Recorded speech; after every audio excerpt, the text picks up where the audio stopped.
আগামী ৭ জুন উদযাপিত হবে পবিত্র ঈদুল আজহা। ঈদকে কেন্দ্র করে রাজধানীতে বসেছে পশুর হাট। এ বিষয়ে বিস্তারিত জানাতে যুক্ত হচ্ছেন আমাদের সহকর্মীরা। শুরুতেই যাচ্ছি রাজধানীর বসিলা পশুর হাটে সহকর্মী মোহাইমিনুল খানের কাছে।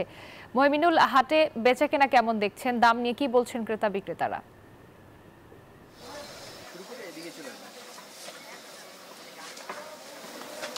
ধন্যবাদ রুবা আপনাকে। আমি কিন্তু এই মুহূর্তে আছি মোহাম্মদপুর বসিলা ৪০ ফিট কোরবানি পশুর হাটে, এবং এখানে কিন্তু দেখতে পেয়েছি আমরা যে অন্যান্য হাটের তুলনায় পশুর সংখ্যা একটু বেশি। এ পর্যন্ত প্রায় ৩৯,০৬০টি কোরবানির পশু এখানে রেজিস্টার্ড হয়েছে, এবং এরপরে কিন্তু বিক্রি হয়েছে প্রায় ৫০টি কোরবানির পশু। আমরা দেখেছি অন্যান্য হাটে বেশ বড় বড় গরু আসলেও এখানে মাঝারি এবং ছোট গরু বেশি পাওয়া যাচ্ছে, যেগুলোর দাম শুরু হয়েছে ১.৫ লাখ থেকে শুরু করে ৩.৫ লাখ, ৪.৫ লাখ পর্যন্ত।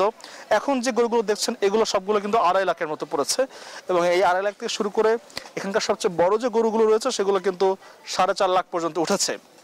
এটি বড় বিষয় হচ্ছে যে সকাল থেকে আমরা দেখেছি বেশ গরম ছিল, রোদ ছিল, শুষ্ক আবহাওয়া ছিল, তবে কিছুক্ষণ আগে কিন্তু মাঝারি বৃষ্টি হয়েছে, যার ফলে একটি মিশ্র আবহাওয়া রয়েছে এখন, এবং আকাশ যথেষ্ট মেঘলাও রয়েছে। তো সেই হিসাবে কিন্তু ক্রেতাদের সংখ্যা এখনো বাড়েনি, কারণ দুদিন যাবৎ বৃষ্টি হওয়ায় ক্রেতারা এখানে এখন পর্যন্ত আসেননি তেমন। তো এরই মধ্যে ৫০টি গরু বিক্রি হলেও তারা ধারণা করছেন যেহেতু আজকের থেকে রোদ উঠেছে সেহেতু বেচাকেনা আরও বিকাল থেকে বাড়তে পারে, এবং যেহেতু ছুটির দিন ছিল গত শুক্রবার, তাই কিছু বেচাকেনা কালকে হলেও আজকে কিন্তু এখন পর্যন্ত বেচাকেনা তেমন হয়নি। এবং হাটের লোকজন বলছেন যে গরুর যে সংখ্যা রয়েছে সে অনুযায়ী বেচাকেনা এখনো না হলেও ২-১ দিনের মধ্যে সেই সংখ্যা বাড়তে পারে। এবং যেহেতু মাঝারি গরু বেশি আছে সেহেতু মধ্যবিত্তের বাজেটের মধ্যে এই গরুগুলো পাওয়া যাচ্ছে।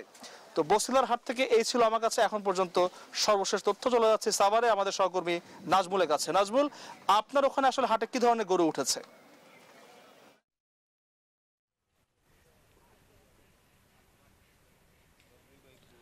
ধন্যবাদ আপনাকে। আপনি যেমনটি বসিলা থেকে জানাচ্ছিলেন গরুর হাটের খবর, এই মুহূর্তে রয়েছি আমি আশুলিয়ার ঐতিহ্যবাহী যে গরুর হাট এবং তুরাগ নদীর তীরে যে অবস্থিত যে গরুর হাট, গরু কিন্তু আসতে শুরু করেছে, এবং এইখানে যে গরুর হাটে কিন্তু ছোট গরুর চাহিদা কিন্তু বেশি, এবং গরুর হাটগুলো কিন্তু পুরোপুরি না জমলেও কিন্তু এখনও কিন্তু আপনারা দেখছি যে কাস্টমার কিন্তু হাটগুলোতে আসতে শুরু করেছে, এবং বাজারে কিন্তু আপনারা দেখছেন যে ছোট গরুর চাহিদাও বেড়েছে, এবং আইন শৃঙ্খলা বাহিনী রয়েছে, এবং বড় গরুর পাশাপাশি ছোট গরুর চাহিদা কিন্তু আমরা দেখেছি একটু বেশি রয়েছে। আপনার সাথে যদি একটু কথা বলি যে গরুর এখন চাহিদা কেমন, বিক্রি কেমন হচ্ছে? বিসমিল্লাহির রহমানির রহিম। আশুলিয়া বাজার একটা ঐতিহ্যবাহী বাজার। এখানে সর্ব ধরনের সুযোগ সুবিধা আছে ব্যাপারী এবং ক্রেতা বিক্রেতার দুজনেরই। এখানে এখনও হাট তেমন একটা লাগে নাই, বুধবার আমাদের সাপ্তাহিক বাজার আর কি। আমরা আশাবাদী, এবং যা বাজার দেখতেছি তুলনামূলকভাবে গরুর বাজার স্বাভাবিক আছে। আপনাকে যেটা আসলে বলছেন, এবার আমি যদি আপনার সাথে একটু কথা বলি, গরু কিনেছেন নাকি গরু দেখছেন, গরু পছন্দ হয়েছে কিনা? গরু দেখতেছি, অনেক গরু আছে বাজারে, গরু দেখতেছি, যদি পছন্দ হয় গরু কিনবে এখান থেকে। আসলে ঐতিহ্যবাহী বাজার আসলে। দাম কি বেশি না কম? দাম মোটামুটি, বেশিও না কম না, মোটামুটি।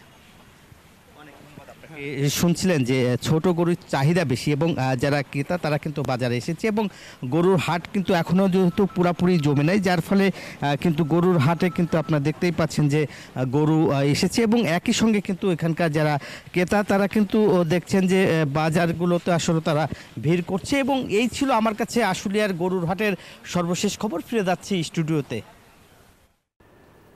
কোরবানির পশুর হাটের খবর জানাচ্ছিলেন আমাদের সহকর্মীরা।